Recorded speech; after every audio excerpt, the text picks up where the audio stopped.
নিজের হাতের লাগানো কচুর শাক।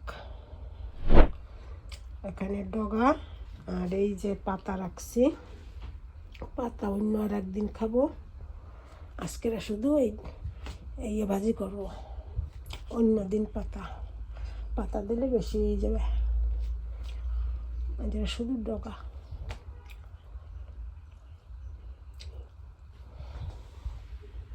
নিজে লাগাইছি, নিজে কাটছি, নিজে ভাজবো, নিজে খাবো।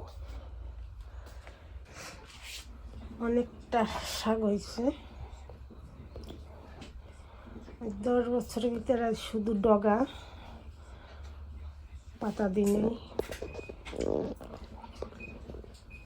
এই নিউ ইয়র্কে আজকে কচুর পাতা খাওয়া শিখছি। আগে তো কোনো দিন খাই নাই গ্রামে থাকতে। আমিও পিরিজপুর জেলার মানুষ, গ্রামে রয়েছি, কখনো কচুর পাতা খাওয়া হয় নাই।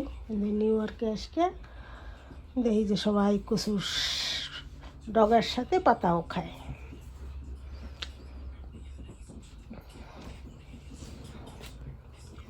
কিন্তু চুলকায় না আর কি। গ্রামে থাকতে তো শুধু পাতা ফেলাই দিছি, ডগা খাইছি। আর কিনিয়া যদি আনিয়া খাওয়া হয় তাহলে তো লগে পাতাও খাওয়া লাগে। এক এক তারিতে পাতা পাতা সহ প্যাকেট করা থাকে, শুধু ডগায় হয় না, লগে পাতাও দিতে হয়। নিজের ক্ষেতের তো, তাই এবার একটু বেশি লাগাইছি। শুধু দেখি আজকেরা কেমন হয়।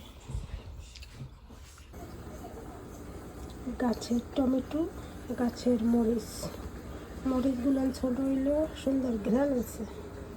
কচুর শাকের জন্য আনছি, কেবল বেশি নাই, কেবল পড়া দশে তো সুন্দর একটা ঘ্রাণ আছে। কচুর শাকে দিলে ভালো লাগবে।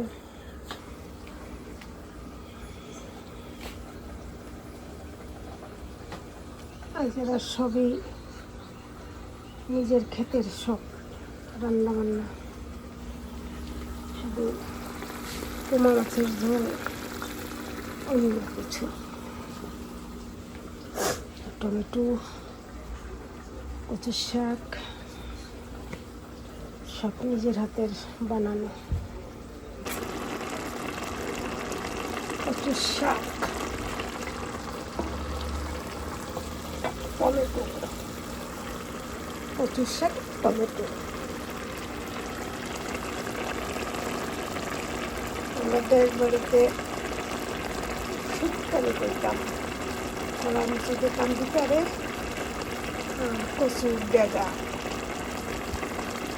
ভাজি করতাম শীতকালে। এই গ্রাম গায়ে যেটা চলে সেটা তো আর শহরে চলে না।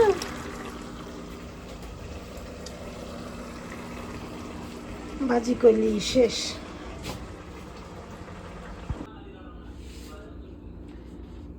টমেটো ভর্তা, কচুর শাক, পোমা মাছের ঝোল, মাছ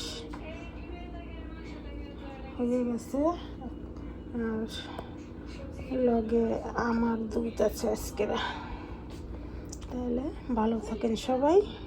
ভিডিওটা এই পর্যন্তই শেষ।